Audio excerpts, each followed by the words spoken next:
Welcome to Thanjavur maths. இந்த வீடியோவில் நம்ம பார்க்க போகிறது 12th ஸ்டாண்டர்டுக்கான ரிலேஷன்ஸ் அண்ட் ஃபங்க்ஷன்ஸுங்கிற சாப்டரில் எக்ஸசைஸ் 1.1 உள்ள கொஷின்ஸ் தான் பார்த்துட்ருக்கோம். ஃபஸ்ட்டு கொஷினில் 4th சப்டிவிஷன் வரைக்கும் நம்ம கம்ப்ளீட் பண்ணியாச்சு, எல்லாமே சொல்யூஷன் போட்டாச்சு. இப்போ அந்த 5th சப்டிவிஷனில் அதுக்குள்ளார ஒரு 5 சப்டிவிஷன் இருக்குது, அதோட ஆன்சர் தான் நம்ம இந்த வீடியோவில் பார்க்க போகிறோம். ஸோ 5th கொஷினுக்கு நமக்கு வந்து என்ன கொடுத்துருக்காங்க செட்டு அப்படின்னு சொல்லி ஃபஸ்ட்டு பார்த்துடலாம்.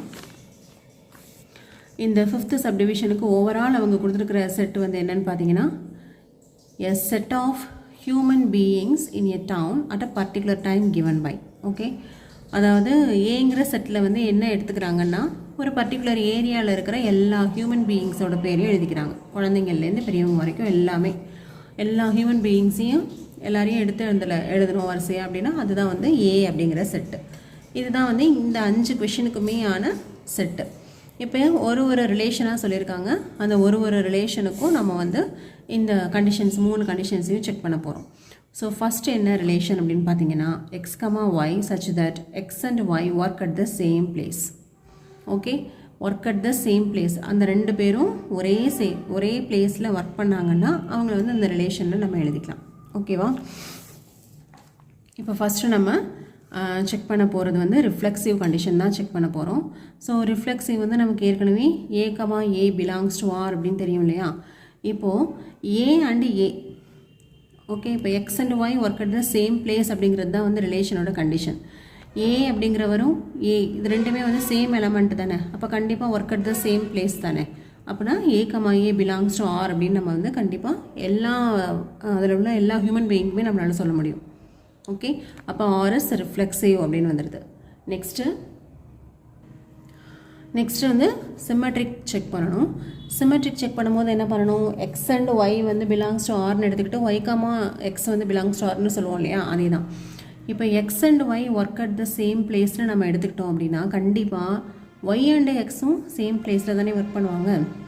அப்படின்னா X comma Y belongs to ஆராக இருந்தால் Y comma X is also belongs to R அப்படின்னு வருது. அப்போ ஆர் இஸ் சிமெட்ரிக். அடுத்த 3வது condition transitive. X and Y work at same place, அதே போல் Y and Z work at same place. இப்படி எடுத்துக்கிட்டோன்னா டெஃபினட்டாக X and Z also work at the same place தானே. அப்போது X comma Y comma Z இது ரெண்டுமே ஆரில் இருந்தது அப்படின்னு சொன்னால் X comma z is also belongs to R அப்படின்னு நம்மளால் ப்ரூஃப் பண்ண முடியுது. So we can say R is a transitive. அப்போது இந்த கண்டிஷனில் ஆர் வந்து என்னவாக இருக்குன்னா ஈக்குவலன்ஸ் ரிலேஷனாக நமக்கு வந்து கிடைக்குது. ஸோ இது வந்து ரொம்ப சிம்பிள். இதை வந்து எப்படி எழுதணும்னு மட்டும் நீங்கள் தெரிஞ்சுக்கிட்டிங்கன்னா போதும். ஓகேவா? இதே போலவே தான் வந்து செகண்ட் சப்டிவிஷன், அதாவது B, question number B. R equal to set of all x comma y such that x and Y live in the same locality. So போன கொஷினில் என்ன பார்த்தோம், ஒர்க் அட் த சேம் பிளேஸ்ன்னு பார்த்தோம். இப்போ இந்த கொஷினில் என்ன சொல்லியிருக்காங்கன்னா லிவ் இன் த சேம் லொக்காலிட்டின்னு சொல்லியிருக்காங்க. ஸோ அகெயின் நமக்கு வந்து அதே கண்டிஷன் மாதிரி தான் நம்ம ப்ரூஃப் பண்ண போகிறோம். ஸோ ஃபஸ்ட்டு நமக்கு தேவையானது ரிஃப்ளெக்சிவ். ரிஃப்ளெக்சிவ்க்கு நம்ம என்ன சொல்ல போகிறோம், A comma A belongs to R for every A belongs to ஏன்னு சொல்லணும் இல்லையா? அப்போது ஏ அண்ட் ஏ, அப்போ அவங்க 2 பேருமே வந்து ஒரே பர்சன் தானே, இப்போ டெஃபினட்டாக அவங்க வந்து சேம் லொக்காலிட்டியில் தான் அவங்க வந்து இருக்க போகிறாங்க. So A and A are same persons live in the same locality. அப்போ கண்டிப்பாக X comma X belongs to R for every human being of the set ஏங்கிற செட்டில் எல்லாத்துக்குமே நம்மளால் இதை வந்து வெரிஃபை பண்ண முடியும், A comma A belongs to R அப்படிங்கிறது. அப்போ கண்டிப்பாக நம்ம என்ன சொல்லிடலாம், இந்த ஆர் அப்படிங்கிற ரிலேஷன் வந்து ரிஃப்ளெக்சிவ் அப்படின்னு சொல்லிடலாம். நெக்ஸ்ட்டு சிமெட்ரிக் செக் பண்ணணும். சிமெட்ரிக்கோட கண்டிஷன் படி நம்ம வந்து X and Y live in the same லொக்காலிட்டின்னு எடுத்துக்கிறோம். அப்போ கண்டிப்பாக ஒய் அண்ட் எக்ஸும் live in the same locality தானே, அப்படின்னா ஆர் இஸ் சிமெட்ரிக் அப்படின்னு சொல்லிடலாம். நெக்ஸ்ட் 3வது கண்டிஷன் ட்ரான்சிட்டிவ். அப்போ அதுக்கு வந்து 2 கண்டிஷன்ஸ் நம்ம வந்து எடுத்துக்க போகிறோம். X and Y live in the same locality, Y and Z live in the same locality. இப்போது எக்ஸு ஒய் இசட்டு எல்லாருமே சேம் லொக்காலிட்டியில் தானே இருக்காங்க. அப்போ நம்மளால் என்ன எழுத முடியும், X and Z also live in the same லொக்காலிட்டின்னு எழுத முடியும். அப்போ நமக்கு ட்ரான்சிட்டிவோட கண்டிஷனும் இங்கே நமக்கு வந்து வெரிஃபை ஆகுது. அப்போ ஆரை வந்து ட்ரான்சிட்டிவ் அப்படின்னு சொல்லிடலாம். ஸோ ஏ கொஷின் மாதிரியே இந்த பி கொஷினுக்கும் 3 கண்டிஷனுமே சாட்டிஸ்ஃபை ஆகுறதுனால it is an equivalence relation அப்படின்னு சொல்லி ப்ரூஃப் பண்ண முடியும். நெக்ஸ்ட் இதுலேயே மூணாவது condition, that is C, question number C பார்க்கலாம். இது வந்து கொஞ்சம் டிஃப்ரெண்ட். என்னென்னா எக்ஸ் கமா ஒய்னு ரெண்டு பேரை எப்போ எழுதலாம் அப்படின்னா, x is exactly 7 centimetre taller then y. So அங்கே வந்து ஹியூமன் பீயிங்ஸ் எல்லாருமே இருக்காங்கன்னா கண்டிப்பாக எல்லாருமே வந்து வேறு வேறு ஹைட்ஸில் தானே இருப்பாங்க. நம்ம இப்போ இந்த ரிலேஷனில் யாரெல்லாம் எழுத போகிறோம் அப்படின்னா, யாரோட ரெண்டு ஹைட்டோட டிஃப்ரென்ஸும் கரெக்டாக 7 சென்டிமீட்டர் வித்தியாசம் வரணும். அதாவது அதுலேயும் எக்ஸுங்கிறவரோட ஹைட்டு தான் வந்து அதிகமாக இருக்கணும். எக்ஸோட ஹைட்டு வந்து ஒய்யோட ஹைட்டை விட கரெக்டாக 7 சென்டிமீட்டர் அதிகமாக இருக்கிற மாதிரி உள்ள அந்த மெம்பர்ஸை மட்டும்தான் இந்த ரிலேஷனில் எழுத போகிறோம். ஓகே, அதாவது இங்கே என்ன கண்டிஷன்னா, X is exactly 7 centimetre taller then Y. X வந்து ஒய்யை விட கரெக்டாக 7 சென்டிமீட்டர் ஹைட்டு கூட இருக்கணும். அதாவது இவர் தான் எக்ஸ்ன்னு வச்சுக்கோங்க, இவர் தான் ஒய்ன்னு வச்சுக்கோங்க. அப்போ எக்ஸ் தான் வந்து டாலராக இருக்கணும், ஒய் வந்து ஷார்ட்டாக இருக்கணும். எவ்வளோ வந்து ஷார்ட்டாக இருக்கணும்னா எக்ஸை விட கரெக்டாக 7 சென்டிமீட்டர் வந்து ஷார்ட்டாக இருக்கணும். ஓகே, ஸோ இப்போ கண்டிஷன் என்னென்னா, height of x minus height of Y equal to 7 centimetre. இதுதான் அவங்க வந்து இந்த மாதிரி கொடுத்துருக்காங்க. இப்போ நம்ம என்ன பண்ண போகிறோன்னா, அங்கே உள்ள ஹியூமன் பீயிங்ஸ் எல்லாரோடைய ஹைட்டையும் மைனஸ் பண்ணி பார்த்தோன்னா, எதுக்கு வந்து மைனஸ் பண்ண ஆன்சர் வந்து எக்ஸாக்டாக 7 சென்டிமீட்டர் இருக்கோ அதை மட்டும் இந்த ரிலேஷன் ஆரில் வந்து எடுத்து எழுதிக்கிறோம். ஓகே, ஸோ எழுதிட்டு இப்போ ஃபஸ்ட்டு நம்ம என்ன பண்ண போகிறோம்னா, ரிஃப்ளெக்ஸிவ் செக் பண்ண போகிறோம். இப்போது ஏ கமா ஏ இதுதான் நம்ம செக் பண்ணுவோம் இல்லையா. அப்போ இங்கே நம்ம என்ன செக் பண்ணணும், height of x minus height of x.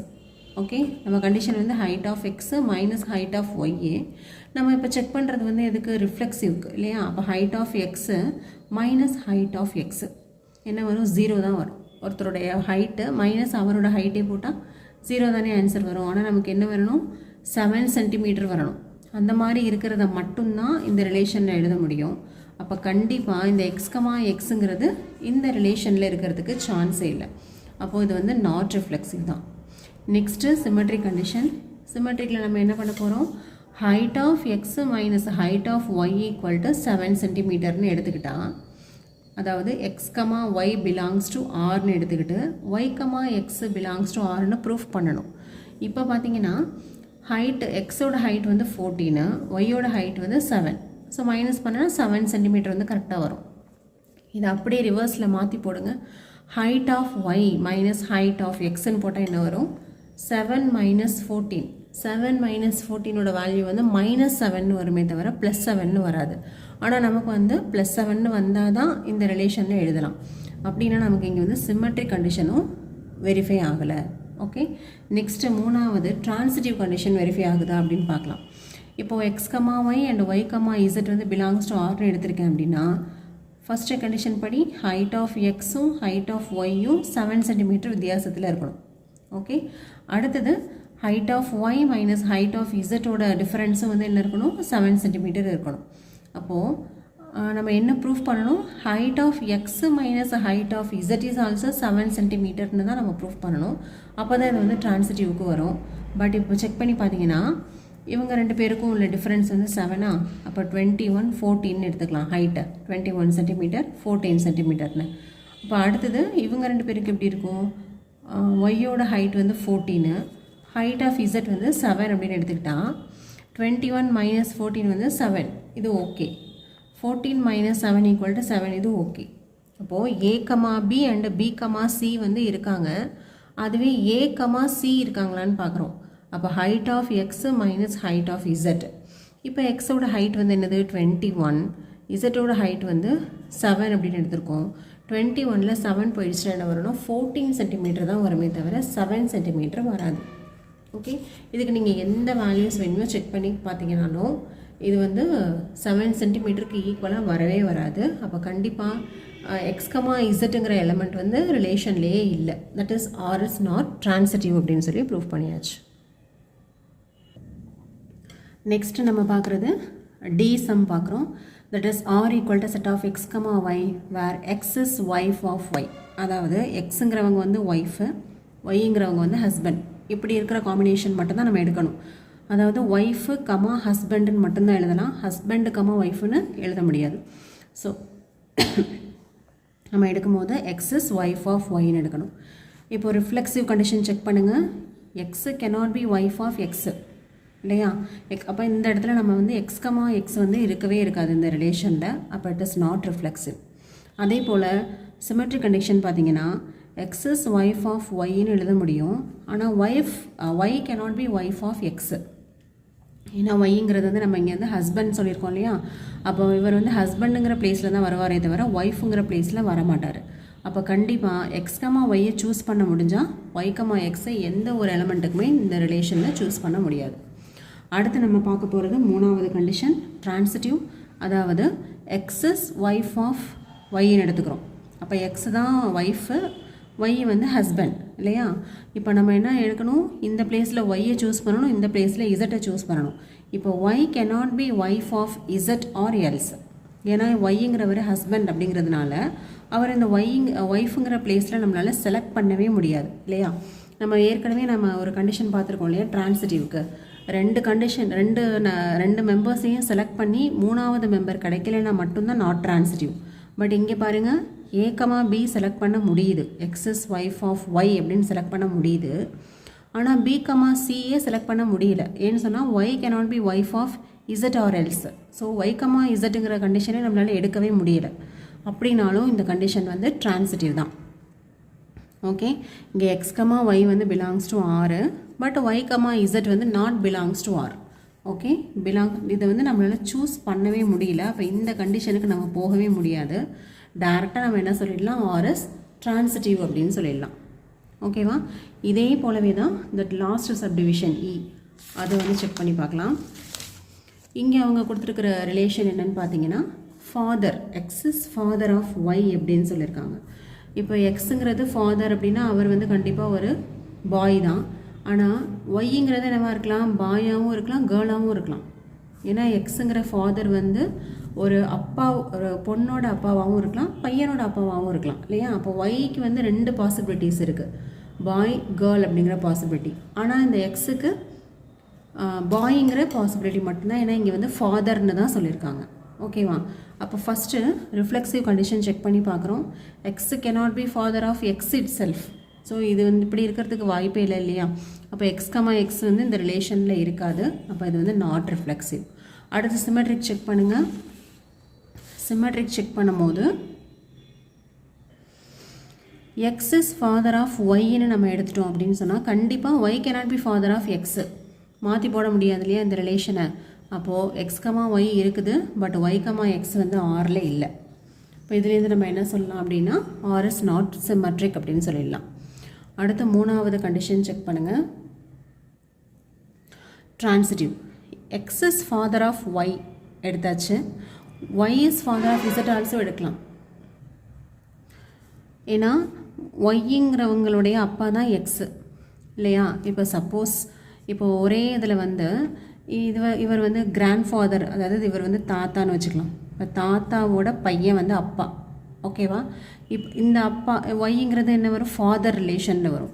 அப்போ இங்கேயும் வந்து என்ன வந்துடுது, ஃபாதர் ரிலேஷன் தான். அப்போ இந்த ஒய்ங்கிறவர் இன்னொரு பாய்க்கோ கேர்ளுக்கோ வந்து ஃபாதராக இருக்கலாம் இல்லையா? அப்போ எக்ஸ் இஸ் ஃபாதர் ஆஃப் ஒய்னும் செலக்ட் பண்ண முடியும், Y is father of Z or else select பண்ண முடியும். அப்போ எக்ஸ் கமா ஒய்யும் செலக்ட் பண்ண முடியும், ஒய் கமா இசட்டும் செலக்ட் பண்ண முடியும்.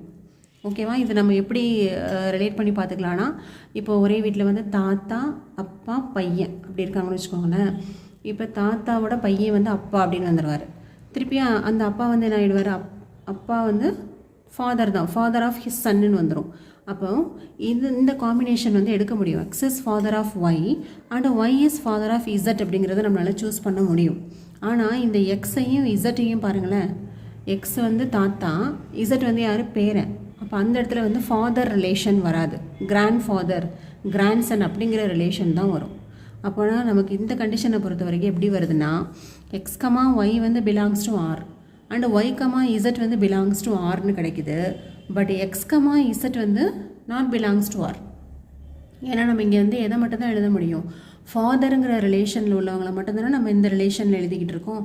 அப்போ இங்கே வந்து x is father of y and y is father of z, but x is not father of z அப்படின்னா ஆர் இஸ் நாட் ட்ரான்சிட்டிவ். ஓகேவா? ஸோ இந்த ட்ரான்சிட்டிவ் கண்டிஷனில் மட்டும்தான் ரெண்டு மாதிரி நம்ம பார்த்துருக்கோம். அதாவது A comma B, B comma சின்னு எடுத்துக்கிட்டு ஏ கமா சியும் இருக்குது அப்படின்னு சொல்லிட்டோம்னா அதுவும் வந்து ட்ரான்சிட்டிவ் தான். அதே போல் ஏ கமா பியை செலக்ட் பண்ண முடியுது, பட் பி கமா சின்னு ஒரு காம்பினேஷனே செலக்ட் பண்ணவே முடியலைனாலும் அது ட்ரான்சிட்டிவ் தான். ஓகேவா? ரெண்டு எலமெண்ட்டை சூஸ் பண்ணி மூணாவது எலமெண்ட் கிடைக்கல. இப்போ இந்த கண்டிஷனில் அப்படி தான் ரெண்டு எலமெண்ட்டை சூஸ் பண்ண முடியுது, மூணாவது எலமெண்ட் வந்து அவங்க கொடுத்துருக்க கண்டிஷனை சாட்டிஸ்ஃபை பண்ணலை. அந்த மாதிரி கண்டிஷனில் நாட் ட்ரான்சிட்டிவ் அப்படின்னு சொல்லிடலாம். ஸோ இதோட ஃபஸ்ட்டு கொஷின் ஃபுல்லாகவே கம்ப்ளீட் ஆகிடுச்சு. நம்ம அடுத்த வீடியோவில் செகண்ட் கொஷின்லேருந்து பார்க்கலாம். நம்மளோட சேனல் உங்களுக்கு பிடிச்சிருந்ததுன்னா லைக் பண்ணுங்கள், ஷேர் பண்ணுங்கள். தேங்க்யூ ஃபார் வாட்சிங்.